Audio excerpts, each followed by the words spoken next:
নমস্কার, সবাইকে স্বাগত আমার চ্যানেলে সর্বোপরি আনব্রেকেবেলে। আজকে তোমাদের ফিজিক্যাল সায়েন্সের প্র্যাকটিকাম নিয়ে আলোচনা করবো, আর এটি হবে থার্ড সেমের উপর।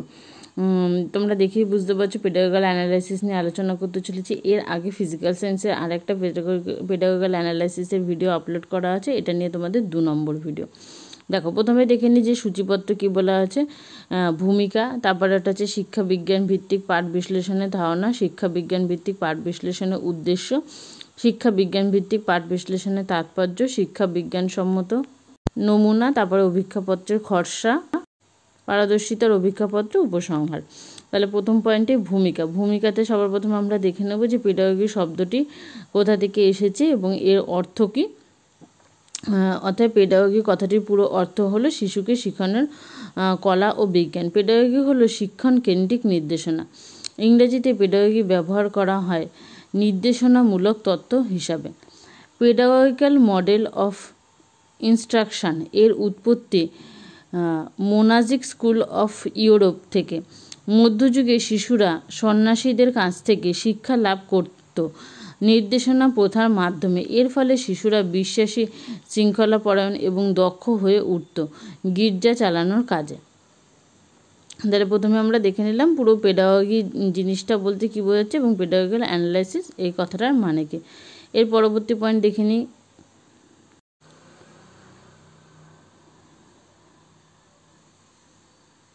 শিক্ষা বিজ্ঞান ভিত্তিক পাঠ বিশ্লেষণের ধারণা। পাঠ্যক্রমে বিভিন্ন শ্রেণীর বিভিন্ন বিষয়ের পাঠ্যসূচককে একক, উপ একক, পূর্বর্জিত জ্ঞান, আচরণগত শিখন সামর্থ্যের জন্য সমন্বয় সাধন ছাড়াও শিখন কৌশলকে বিভিন্নভাবে পর্যালোচনা, সঠিকভাবে মূল্যায়নের জন্য মূল্যায়ন খসড়া ও একক অভিক্ষা প্রস্তুতি, এইভাবে কোনো পাঠ্যক্রমকে বিশ্লেষণ করাকে বর্তমানে পেডাগোগিক্যাল অ্যানালাইসিস বা শিক্ষা সংক্রান্ত বিশ্লেষণ বলা হয়। এই বিশ্লেষণের মাধ্যমে শিখন ও শিক্ষণের মধ্যে সমন্বয় সাধন করা হয়। পাঠ্যসূচির উপর নির্ভর করে পাঠ একক বিশ্লেষণ। পাঠ্যসূচি যদি সময় উপযোগী, শিশু কেন্দ্রিকতার নীতি, কর্মকেন্দ্রিক নীতি, সমাজকেন্দ্রিক নীতি ইত্যাদির উপর ভিত্তি করে তৈরি না করা হয়, তবে পাঠ একক বিশ্লেষণ যথাযথ হবে না। এর পরবর্তী পয়েন্ট বলা হয়েছে শিক্ষা বিজ্ঞান ভিত্তিক পাঠ বিশ্লেষণের উদ্দেশ্য। প্রথমে 1 নম্বর বলা হয়েছে কোন পদ্ধতিতে পড়ানো হবে তা বিষয় শিক্ষিকা বলে দিতে পারেন। 2 নম্বর পাঠ পরিকল্পনা যেমন শিক্ষিকা শিক্ষার্থীদের মূল্যায়নে সাহায্য করে, তেমনি পাঠ্যক্রমের মূল্যায়নে সাহায্য করে। 3 নম্বর প্রতিটি বিষয়ের বিষয়সূচিতে একক ও তার সাপেক্ষে উপ একক বিশ্লেষণ করা থাকে, যা শিক্ষিকাকে সময় সম্বন্ধে ধারণা দেয়। 4 নম্বর বলা হয়েছে অনুসন্ধানমূলক প্রশ্নগুলো আগে থেকে চিন্তা ভাবনা করতে পারেন যাতে পড়াতে সুবিধা হয়। 5 নম্বর পূর্বর্জিত জ্ঞান জানার জন্য প্রস্তুতি নিতে পারেন। এর পরবর্তী পয়েন্ট কী আছে দেখে নিই। তার আগে বলবো যারা চ্যানেলটিতে নতুন আছে অবশ্যই একটা সাবস্ক্রাইব করে দিও এবং ভিডিওটি ভালো লাগলে লাইক করে দিও। দেখো, ফিজিক্যাল সায়েন্সের ওপর আমি TLM এর ভিডিও আপলোড করেছি, লার্নিং ডিজাইনের ভিডিও আছে, সমস্ত কিছু তোমরা প্লেলিস্ট চেক করে পেয়ে যাবে। তাহলে পরবর্তী পয়েন্ট হলো শিক্ষা বিজ্ঞান ভিত্তিক পাঠ বিশ্লেষণের তাৎপর্য। 1 নম্বর প্রশিক্ষণরত শিক্ষার্থীরা পেডাগোগিক্যাল অ্যানালাইসিস করার দক্ষতা অর্জন করলে তাদের পাঠ পরিকল্পনার কাজ সহজ হয়। 2 নম্বর শিক্ষক বা শিক্ষিকা নির্দিষ্ট পাঠ একক কোনো কৌশলে উপস্থাপন করবে তা পূর্ব পরিকল্পিত হওয়ার শিক্ষণ ফলপ্রসূ হয়। 3 নম্বর পেডাগোগিক্যাল অ্যানালাইসিস শিক্ষণ সহায়ক উপকরণ নির্বাচন এবং অভিজ্ঞাপত্র তৈরি করতে সাহায্য করে। 4 নম্বর পেডাগোগিক্যাল অ্যানালাইসিস করার দক্ষতা অর্জন করলে পাঠ পরিকল্পনা করা যায়। এর পরবর্তী পয়েন্ট কী আছে দেখে নিই। এর পরবর্তী পয়েন্ট হলো শিক্ষা বিজ্ঞানসম্মত বিশ্লেষণের নমুনা। বিষয়বস্তুর বিশ্লেষণ। শ্রেণী কোন ক্লাস? 9ম থেকে। বিষয় ভৌত বিজ্ঞান। একক পরমাণুর গঠন। দেখো, তারিখ তোমরা যেই তারিখ করবে সেই তারিখ দিয়ে দেবে। এরপরে আছে উপ এককের বিশ্লেষণ। তাহলে প্রথমে দেখে নিই কতগুলো উপ একক আছে এবং প্রত্যেকটা পিরিয়ড সংখ্যা। উপ এককের মধ্যে বলা হয়েছে, দেখো ফার্স্ট উপ একক বলা হয়েছে যে রাদারফোর্ডের পরমাণু মডেল। এখানে পিরিয়ডের সংখ্যা কত? একটা পিরিয়ডের সংখ্যা।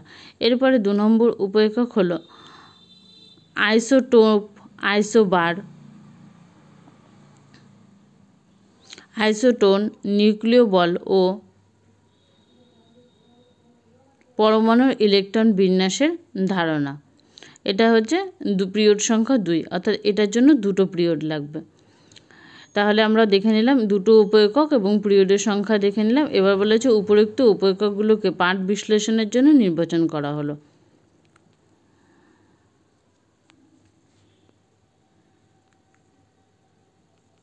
এরপরে আমরা উপেককগুলো বিশ্লেষণ করব। দেখো, উপেকক 1, রাদারফোর্ডের পরমাণু মডেল।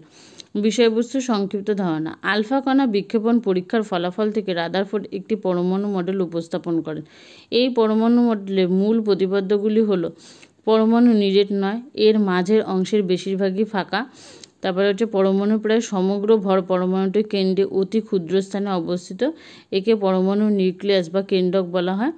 তারপরে বলা হয়েছে নিউক্লিয়াসটি ধনাত্মক আধান বিশিষ্ট, ধনাত্মক আধানযুক্ত ইলেকট্রন নিউক্লিয়াস থেকে দূরে অবস্থান করে। যেহেতু পরমাণুটি নিস্তরী, তাই বলা যায় নিউক্লিয়াসে মোট ধনাত্মক আধান ইলেকট্রনগুলোর মোট ঋণাত্মক আধান। অন্যভাবে বলা যায় যে নিউক্লিয়াসে যতগুলো ধনাত্মক ইলেকট্রন কণা রয়েছে ঠিক ততগুলোই, মানে ঋণাত্মক যতগুলো রয়েছে ঠিক ততগুলোই ধনাত্মক নিউক্লিয়াসে রয়েছে। দুটোর ক্ষেত্রেই বলা হয় যে সমান সমান ধনাত্মক এবং ঋণাত্মকের পরিমাণ সমান থাকে।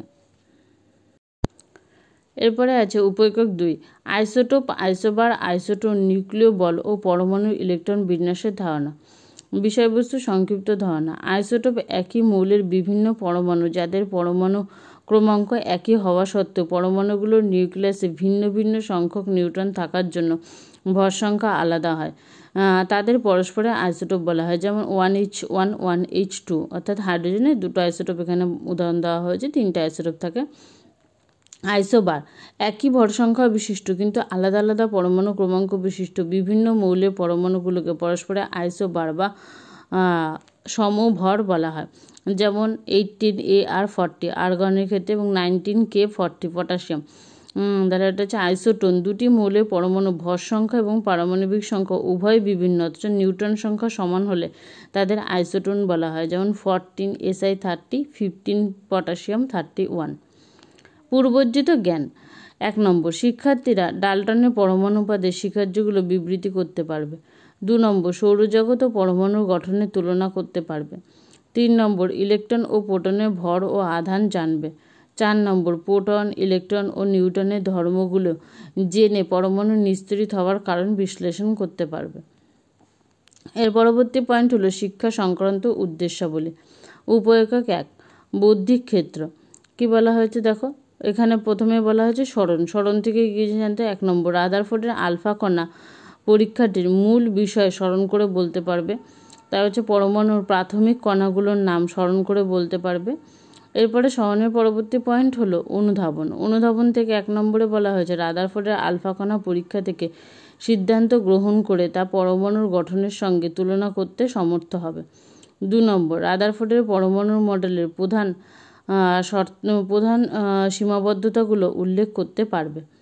অনুধাবনের পরবর্তী পয়েন্ট হলো প্রয়োগ। 1 নম্বর, সৌরজগতের গঠনের স্থায়িত্বের সঙ্গে পরমাণুর গঠনের স্থায়িত্ব তুলনা করতে পারবে। 2 নম্বর, অপকেন্দ্রিক ও অভিকেন্দ্রিক বলের ধারণাকে কাজে লাগিয়ে পরমাণুর কক্ষপথের গঠন বৃত্তাকার হওয়ার ঘটনা বিশ্লেষণ করতে পারবে। এর পরবর্তী পয়েন্ট হলো বিশ্লেষণ। ইলেকট্রন, নিউট্রন ও প্রোটনের বিভিন্ন ধর্মের তুলনা করতে পারবে। 2 নম্বর, পরমাণু কর্তৃক শোষিত বা পরমাণু থেকে বিকিরিত শক্তির বিচ্ছিন্ন চরিত্রের বিশ্লেষণ করতে পারবে। তার পরবর্তী পয়েন্ট হলো মূল্যায়ন। মূল্যায়নের মধ্যে 1 নম্বর হচ্ছে পরমাণুর গঠন সংক্রান্ত গবেষণায় রাদারফোর্ডের আলফা কণা পরীক্ষায় সোনার পাত ব্যবহারের উপযোগিতা বিচার করতে পারবে। 2 নম্বর, রাদারফোর্ডের ও বোরের পরমাণু মডেলের মধ্যে তুলনা করতে পারবে। এরপর আছে সৃজন। সৃজনের মধ্যে কী হয়েছে, শিক্ষার্থীরা রাদারফোর্ডের পরমাণু মডেল আলফা কণার পরীক্ষার উপর চার্ট তৈরি করতে পারবে। উপেকক 2, বৌদ্ধিক ক্ষেত্র। স্মরণ থেকে কী জিনিস জানতে পারবে? 1 নম্বর, আইসোটোপ, আইসোবার, আইসোটোনের সংজ্ঞা জানবে। নিউক্লিয় বল কি তা জানবে। অনুধাবন থেকে বলা হয়েছে আইসোটোপ ও আইসোবারের তুলনা করতে পারবে, আইসোবার ও আইসোটোপের তুলনা করতে পারবে। প্রয়োগের থেকে 1 নম্বর বলা হয়েছে দুটি আইসোটোপের তুলনা করে প্রোটন সংখ্যা নির্ণয় করতে পারবে। 2 নম্বর বলা হয়েছে দুটো পরমাণুর মধ্যে সম্পর্ক নির্ণয় করতে পারবে। এরপর আছে বিশ্লেষণ। 1 নম্বর বলা হয়েছে আইসোটোপ, আইসোটোন, আইসোবারের ধর্মের তুলনা করতে পারবে। 2 নম্বর, নিউট্রন ও প্রোটনের সংখ্যা কখনো ভগ্নাংশে হয় না তা বিশ্লেষণ করতে পারবে। এর পরবর্তী পয়েন্ট হলো মূল্যায়ন। মূল্যায়ন থেকে 1 নম্বর হচ্ছে নিউক্লিয় বলের উৎপত্তি কিভাবে হয় তা নির্ণয় করতে পারবে। পরমাণু আয়নের মধ্যে কোনটি সুস্থির তা মূল্যায়ন করতে পারবে। তার পরবর্তী পয়েন্ট হলো সৃজন। অক্সিজেনের আইসোটোপগুলোর গঠনের চিত্র অঙ্কন করতে পারবে। হাইড্রোজেনের আইসোটোপগুলোর গঠনের চিত্র অঙ্কন করতে পারবে। দেখো হাইড্রোজেনের 3টে আইসোটোপ বলেছিলাম তখন তোমাদের, একটা হচ্ছে গিয়ে প্রোটিয়াম, আর একটা ডয়টোরিয়াম, একটা ট্রিটিয়াম। তাহলে প্রথমটা হচ্ছে প্রোটিয়ামের ছবি দেখানো হয়েছে, একটা মাত্র এখানে ইলেকট্রন আছে, 1p আছে, প্রোটন আছে, নিউক্লিয়াস, আর এদিকে হচ্ছে ইলেকট্রন সংখ্যা। তারপরটার ক্ষেত্রে ডয়টেরিয়াম, দুটো, একটা প্রোটন একটা নিউট্রন, ইলেকট্রন আর নিউক্লিয়াস দেখানো হয়েছে। তারপরে ট্রিটিয়ামের ক্ষেত্রে দেখো, ট্রিটিয়ামের ক্ষেত্রে হচ্ছে গিয়ে একটা প্রোটন দুটো নিউট্রন। তাহলে এখানে নিউক্লিয়াসটা আর ইলেকট্রনটা বাইরের কক্ষপথটা দেখানো হয়েছে। তোমরা এইভাবে করে কালো কালারের যে পেপার আছে সেই পেপারে কেটে এখানে হোয়াইট কালারের পেন দিয়ে লিখবে এই পেপারের উপর, তাহলে পরিষ্কার বোঝা হবে। সেটা তোমাদের লার্নিং মানে এই পেডাগোগাল অ্যানালাইসিসের ক্ষেত্রে বা লার্নিং ডিজাইনের ক্ষেত্রেও তোমরা ইউজ করেছো। এর পরবর্তী পয়েন্ট দেখে নিই, শিখন কৌশল, শিখন পদ্ধতি, বক্তৃতা। বক্তৃতা থেকে কী বলেছে, আইসোটোপ, আইসোবার ও আইসোটোনের ধারণা শিক্ষিকা বক্তৃতার মাধ্যমে ব্যাখ্যা করবেন। তারপর হচ্ছে প্রতিপাদন। শিক্ষিকা মহাশয় চার্টের মাধ্যমে রাদারফোর্ডের আলফা কণা পরীক্ষাটি উপস্থাপন করবেন। এরপরে হলো আবিষ্কার। আবিষ্কারের মধ্যে শিক্ষিকা মহাশয় ব্ল্যাকবোর্ডে পদার্থের প্রাথমিক কণাগুলোর আবিষ্কারের ঘটনা ব্যাখ্যা করবেন। তারপরে হলো পরীক্ষণ। পরীক্ষণের মধ্যে বলা হয়েছে রাদারফোর্ডের আলফা কণা বিচ্ছুরণ পরীক্ষার সিদ্ধান্তগুলি ব্যাখ্যা করবেন। এরপরে হলো শিক্ষা সহায়ক উপকরণ। শিক্ষা সহায়ক উপকরণের মধ্যে দুটো উপকরণ আমরা এগুলো লার্নিং ডিজাইন করার সময় দেখেছি। একটা সাধারণ উপকরণের মধ্যে চক, ডাস্টার, ব্ল্যাকবোর্ড, আর বিশেষের মধ্যে বলা হয়েছে যে বিষয় সংক্রান্ত চার্ট আর নির্দেশক দণ্ড। আচ্ছা, বিভিন্ন ধরনের মডেলও ব্যবহার করা। এই যে বিষয় সংক্রান্ত চার্ট, এই রিলেটেড একটা ভিডিও আপলোড করেছে, আলাদা করে প্লেলিস্ট করা আছে ফিজিক্যাল সায়েন্সের উপর, সেখান থেকে তোমরা দেখে নিতে পারবে, তোমাদের অনেক চার্ট সম্পর্কে আইডিয়া হবে। দেখো চক ও ব্ল্যাকবোর্ডের ব্যবহার।